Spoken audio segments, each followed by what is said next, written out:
I didn't watch the full interview. I'm not gonna lie to y'all, but I watched huge Looks like we got us another hit. Yep. portions of it. Putin, in rambling interview, barely lets Tucker Carlson get a word in. And we just played the highlighted clips from what was it? Now I don't forgot which. Hold on, what was it? The Telegraph. The Telegraph. And did in those clips that I just played, did it seem like uh, Putin was rambling and barely letting Tucker Carlson get a word in? That's not the impression I got just from the little clips we just played right there. So boom, that's the beginning.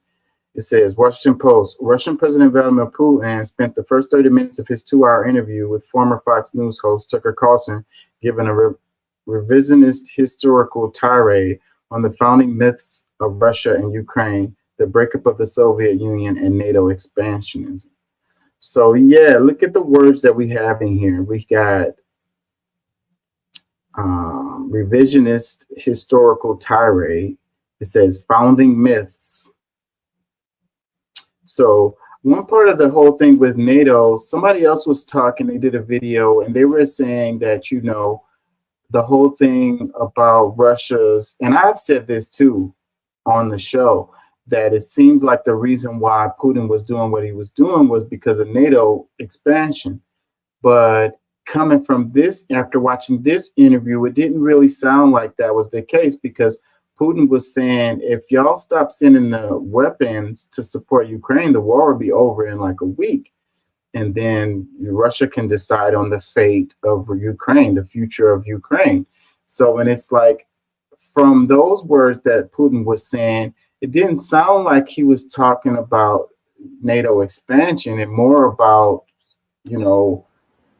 Russia expansion, if you will, even though you can make the argument that Ukraine is a part of Russia. Go ahead. What he said was, I'm going to do this anyway. Let us decide how this ends. Stop spending that money and be done with it. That's him. That's him beating his chest, going, you want the war to end? Stop sending the money, and then we'll go ahead and do what we want. We got them bent over already. So yeah. Why are you spending the money just to lose the job? Yeah. Y'all wasting your money, basically, because we're gonna do what we're gonna do regardless. And so, but still, sorry, did I not say that from the very beginning too? You did, and I got to give that to you, because I was making that NATO expansionist argument early on in this deal. So, but like I say, listening to Putin talk, it sounds like him just being like, I want to make sure Russia is strong, the great Russia, the breadbasket is, Ukraine has a breadbasket, and it has other resources there, but you can make the argument about the Catholics too, they also have a lot of minerals that are needed in future tech. So, but you can also make the argument related to the ethnic Russian-speaking Ukrainians and the Catholic Church, because he did go on in the interview about Catholic Church in Greater Rus. Yes, the ethnic in the areas that they were talking about in Ukraine, there was less than 8% ethnic Russians in that area. Yeah. So another thing people were making an argument about is they were talking about the right and saying that they think that Putin is all, religious, and he really cares about like God or whatever. And they're making this isn't about faith. This is about the reestablishment of the old Russian state. Right, which included Ukraine, and specifically the Russian, the what is it, the Eastern European, or what, I don't know the exact name, but the Orthodox Church. Yes, they're a separate church from Rome. And that's where I was going with this, is that the right is thinking that it's all about Christianity, as far as like Putin is like a Christian and he's like cares about Christian values or whatever. But it's the truth is that Putin knows the power of the church and how the cohesion, the use of it as a tool to bring the cohesion of the Russian people, and so at Well, the that's part of the back. reason the USSR fell apart. They went all communist, anti-religion, all that. They tried to stifle all that, and that's part of the reason they fell apart was the instability of their people. And I don't know if I have the clip, but the end of the interview was the most memorable part for me, because he was talking about the soul of the people, and he was saying that you can't. What did he say? You can't take the soul away. You can't take the soul from the people, something like that. Good And God, our politics are sure as hell trying to do it.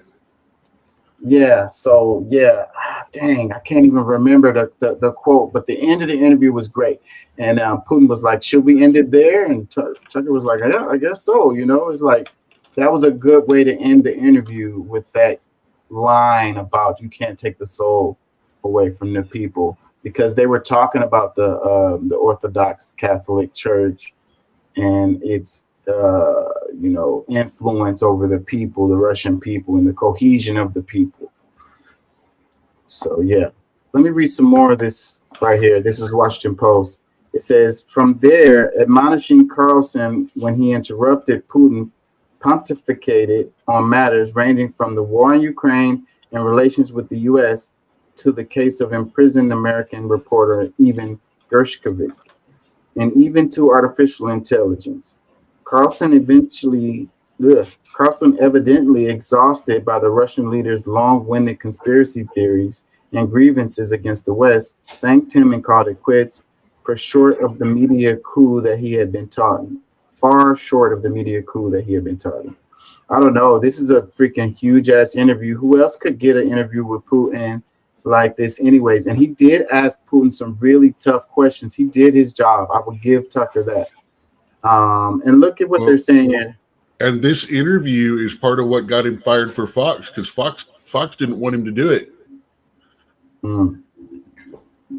Or they had too many caveats involved. Yeah. And Tucker told him, look, I can make one phone call and make it happen in 5 minutes. And they're like, no, we can't do that. We can't do that. He even said that was part of his, when he was talking about why he was leaving.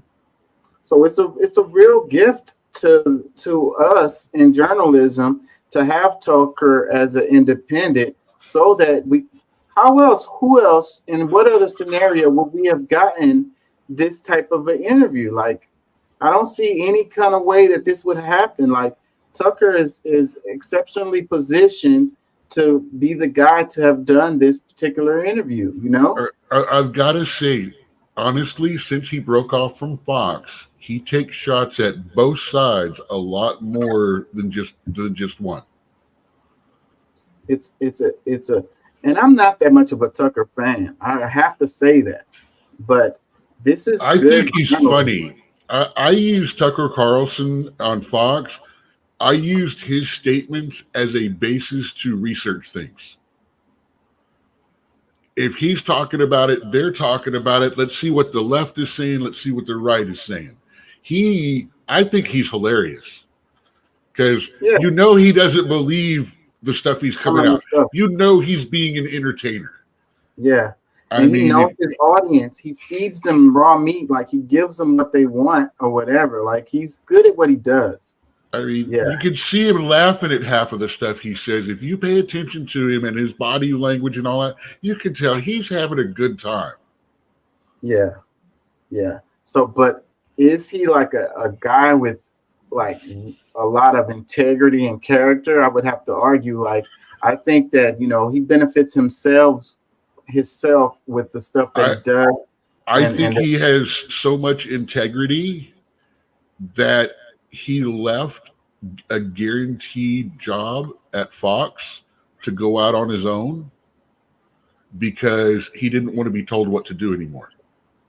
Yeah, I mean, and whether or not I agree with what he does, that's fucking integrity. Yeah, but the integrity I'm talking about is him like really believing in the stuff that he says sometimes, like the way he leads people in certain directions, knowing that it's like he's a smart guy. He knows some of this Yeah, stuff is not true, and he just freaking he rolls with it because he knows the people are gonna freaking eat that shit up. he knows it's entertaining.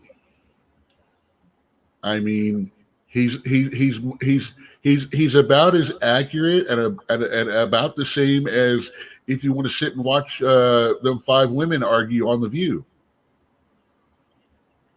And these You five know, women pretty much agree with everyone all the time, yet they still argue.